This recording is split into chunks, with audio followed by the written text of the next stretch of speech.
इधर देखो,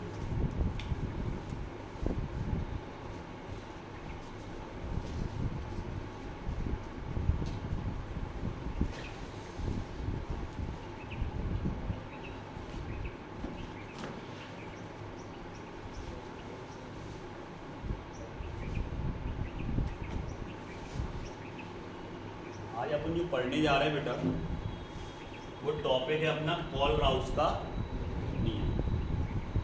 अब कोलराउस ने जो नियम दिया था वो किसके लिए दिया गया था? तो दो तरह के विद्युत अपघट्ट होते हैं। तो पहले हमें ये पता होना चाहिए सर विद्युत अपघट्ट क्या होते हैं, अब तुम बता पाएंगे कि कोलराउस का नियम क्या है। तो विद्युत अपघट्ट वे पदार्थ होते हैं बेटा कि मान ले अपने पास एक पात्र है और इस पात्र के अंदर हमने जल ले लिया और इस जल में एक ऐसा पदार्थ घोल दिया जो आयनों में टूट सके। काय में? आयनों। तो अभी तो नहीं टूटेगा, जैसे ही हमने इसमें दो इलेक्ट्रोड डाले, एक धनात्मक और एक ऋणात्मक, और करंट बहाया, तो ये टूट जाएगा Na पॉजिटिव और Cl नेगेटिव। अब हम क्या करेंगे कि इसको उसको करंट को हटा देंगे। अब करंट देना बंद, टूट गया आयन। अब इसको हम जब तार द्वारा जोड़ेंगे तो इनके बीच धारा बहना स्टार्ट हो जाएगी, उसको बोलते हैं चालकता। धारा जो बहेगी उसको क्या बोलेंगे? चालकता। वो चालकता किसके कारण आ रही? ये वाला ऋणायन पहुंचेगा इस धनायन पे और ये धनायन पहुंचेगा इस, मतलब जब ये विपरीत आवेश इन इलेक्ट्रोड पे पहुंचेंगे तो इसमें क्या बहेगी? धारा, चालकता।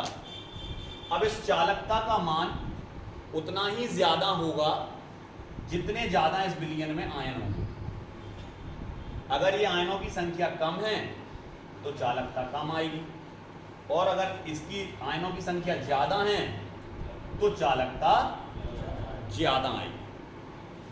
इस तरह के पदार्थ को हम क्या बोलते हैं? विद्युत। विद्युत धारा प्रवाहित करने पर अगर पदार्थ का अपघटन हो जाए तो वो पदार्थ विद्युत अपघट्ट कहलाता है।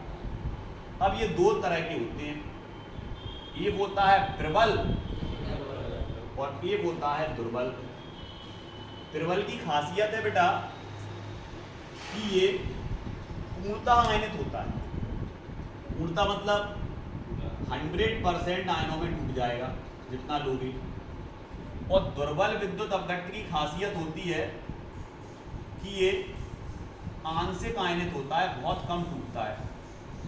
तो ये कम टूटेगा तो आयनों की संख्या कम होगी जिससे चालकता कम आएगी, और ये पूर्णतः टूटेगा तो आयनों की संख्या ज्यादा होगी जिससे चालकता ज्यादा आएगी। तो कोलराउस ने जो नियम दिया वो किसके लिए दिया? ना कि उनने क्या बोला, उनने दुर्बल विद्युत अपघट्ट की चालकता हम कैसे ज्ञात करें, क्योंकि इसकी चालकता तो बहुत कम है। इसकी चालकता कम क्यों है? क्योंकि बहुत कम आयन टूट रहा है। तो इसकी चालकता कैसे निकाल सकते? उसके लिए इन्होंने क्या दिया? तो अगर कोई पूछता है कोलराउस का नियम प्रबल विद्युत अपघट्ट के लिए दिया गया था कि दुर्बल विद्युत अपघट्ट के लिए? क्लियर? अब ये चीज समझ में आई, यहां तक क्लियर। अब अपन नियम पे आएंगे, अभी तो नियम पे आई नहीं थे। आ गया समझ में? अब नियम पे आएंगे, अब नियम समझ में धीरे धीरे आएगा। अब इसको हमने हटा दिया। अब हम बात किसकी कर रहे हैं? अब हम बात इसकी कर रहे हैं कि मान ले कि हमारे पास वो ये दुर्बल विद्युत अपघट्ट है। दुर्बल विद्युत अपघट्ट में हमने ले लिया एसिटिक अम्ल, और ये जब टूटता है तो इससे बनता है CH3CO नेगेटिव और प्लस H, ये दो आयन बनेंगे बेटा। इसको क्या कर रहे हैं हम? तनु। तनु का मतलब जल मिलाना। इसमें जल मिलाएंगे हम। इसमें क्या डाले? पहले से दो इलेक्ट्रोड। क्या निकालेंगे हम? चालकता। इसमें क्या बहेगा? करंट, इन आयनों के कारण। CH3CO पे नेगेटिव और H पे पॉजिटिव। अब चूंकि ये कम टूटा है इसलिए यहाँ अगर तुम अमीटर लगाओगे या इसमें करंट देखोगे तो करंट दिखाई नहीं देगा, कांटा ही नहीं उठेगा। आ गया समझ में? समझ रहे कि नहीं? तो सर हम चालकता कैसे निकाल पाएंगे? तो उसके लिए अपन क्या करेंगे, इसको क्या करेंगे, हम तनु करेंगे।